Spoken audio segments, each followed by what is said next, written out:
So, Pete, any questions from the chat room about 5D? Yep, we do. I don't understand this, but I'll just ask the question anyway. I'm not sure that I will, to be honest. I don't James, do you find the H.264 codec limiting at all? That's something that comes up a lot, and I get asked it a lot. And again, that goes beyond my realms of knowledge when you're talking about types of compression, and I know loosely what it is. I'm sure Judy could answer this, and we'll ask her when we get back. Oh, there's the phone. It's obviously for me. Somebody at the door.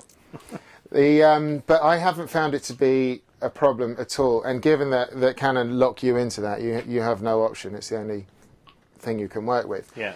And given that people are running it in cinemas, I think there was probably more panic on a technical level from people who knew a lot about the numbers, saying, this is going to cause problems because. But I think the reality of it is, as long as you don't have an image that starts to break up when you project it onto a screen, 99% of the people out there, the audience, are going there to enjoy a film.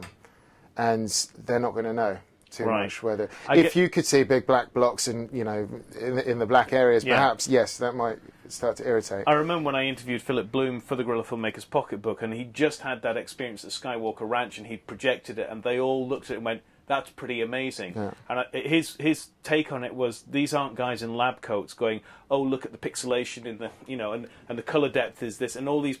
They just literally looked at it from a purely aesthetic quality, and it got the big thumbs up. Yeah, and I agree totally. And I think, to the person who was asking that, at the moment, this is what we've got. This is the only thing out there. This is the first time this has happened, and if you look at the I'm sure there are people at Canon sitting there thinking, blimey, look what we've done. Where do we go from here? And I've heard all these rumours that you and I were talking about earlier about them not wanting to shoot themselves in the foot by bringing this stuff into their video camera market. I don't quite understand why. I guess they have their reasons. But what you've got at the moment is not a film camera. It's something that is giving you an opportunity to work with a film camera. So, yeah, it has that codec, which I expect, and I have heard rumours that they're going to release one that will shoot RAW. If they do, great. But I don't know yet. Pete, any other questions? Richard Purvis asks, any thoughts on the Arri Alexa camera? The Alexa, yeah, I'm really interested in that. I was down at Arri 2 months ago or something. I had a chat with... What, in fact, is the Alexa camera? Just so that... I'm saying that as though I know. I have no clue what it is. The Alexa is basically Arri sat back cleverly and watched Red make all their mistakes and go through the pain of trying to develop something like this. And Arri, being as brilliant as they are, just waited for them to do that and then stepped in at some point and said, right, here you go, here's our take on it. And the Alexa, I've seen one down that area, and it looks like an amazing piece of kit. And I think what they've done that's lovely, I'm not a big fan of Reds on the workflow level, because they are quite complex. There's a lot of menus, they crash a lot, they take ages to do things, but they are very good in lots of other ways. The Alexa, Arri has simplified a lot of the systems. They've given one button for one function, largely, which is like the film cameras, on and off sort of thing. And they have created something in their software which looks at highlights differently to how it looks at lowlights, and it sends lowlight information off that way and highlight information off that way, giving it, apparently, they claim, I think, a 14-stop range, which is the equivalent of film. Right. Whether or not that actually happens, because digital tending to burn out at the I think it's important to remember as well, people talk about film as it being, the heyday of film and this technical marvel. Film had just enormous limitations. I mean, just massive limitations, not least of all, scratches, dust, accidentally exposing the negative. You can only shoot for 11 minutes. I know there's a limitation on 5D at the moment, which incidentally, I don't know whether you know, it's a tax thing. The reason... I heard this. It's crazy, isn't it? Very, very strange. Don't we live in a strange world. Anyway... I found out at my friend's wedding when he asked me to stick a camera on and record his vows, and he's just about to say, I do, click, and it stops. I didn't know. That's not a time to terrible. find that out. Yeah. Anyway, final question, Pete, from the chat room. Yes. When do you think, this is from Marky P, when do you think the new version of the 5D will be out? That's another one. There's a lot of speculation about that. And Canon are super secretive. It's like trying to get information out of Apple pre-release. It just doesn't happen. Right. And you get a lot of rumours. There is, I think it's a website called canonrumours.com or something, which I think is, is pretty accurate. And they have a lot of information on there. Don't quote me on the name, but Google it, and you'll find, generally, like macrumors.com, that the people on there have got some pretty reliable sources. Right. There's been a lot of people asking about 5D Mark IIIs, or whether they will even make a 5D Mark III or come out with a completely new one. There's the 1DS Mark IV, I think, is supposedly been due any minute for the last year. Right. Which, again, the 1D Mark IV certainly is really good camera to shoot on. Very, very good in low light. I mean, we've shot up to nearly 3000 ISO without any additional light and no drastic noise or anything like that. Okay. So I don't know the answer, but soon, I hope.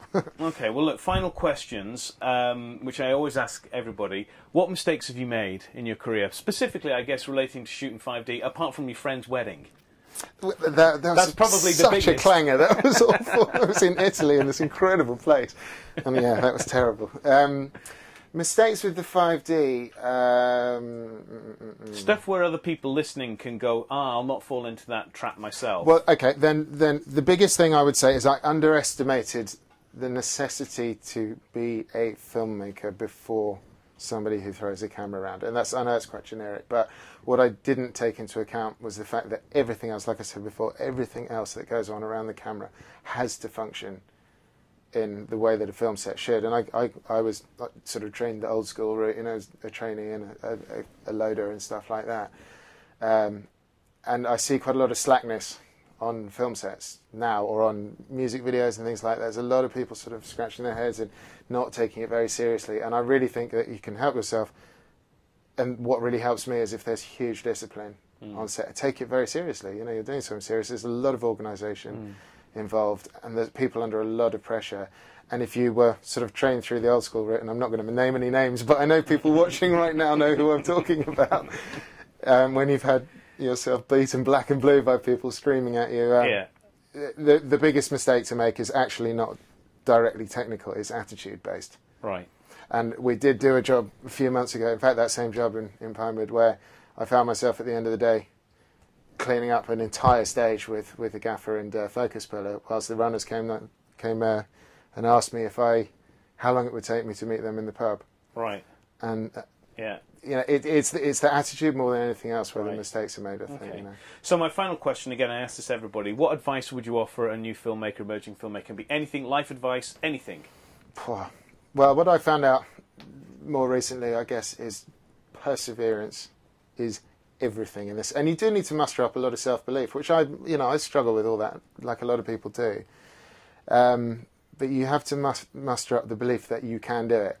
And the more you get out on set and the more you see all the other people doing it as well, the more you realise that you can do it. Right. If you really want to. So stick with it and push. Fantastic. Because I think you feel like, I've been lucky, I've got lots of help and links, but if you've got help, if you've got access to any help, if you're on here and chatting to Chris, write in and just say, I want a job, get me on set. It's about pushing and having the balls to walk through the door. And I'm like I say, aiming for sort of bigger stuff recently. I've had to approach people that terrify me. Yeah. But I just thought, deep breath, outside the door with your DVD and your show reel and all that, and just walk through the door and say, look, I'm here. I know I can do this. And walk in, be confident with it, even if you're not feeling it inside. Fake it. And just keep pressing on, keep pushing. Oh, Judy and I fake it every time we do these shows. It's just awful. And Judy's faking it out there in the corridor right now. And I'm faking it right here, right now, so I can feel my face. Okay, well listen, thank you, James, for joining us.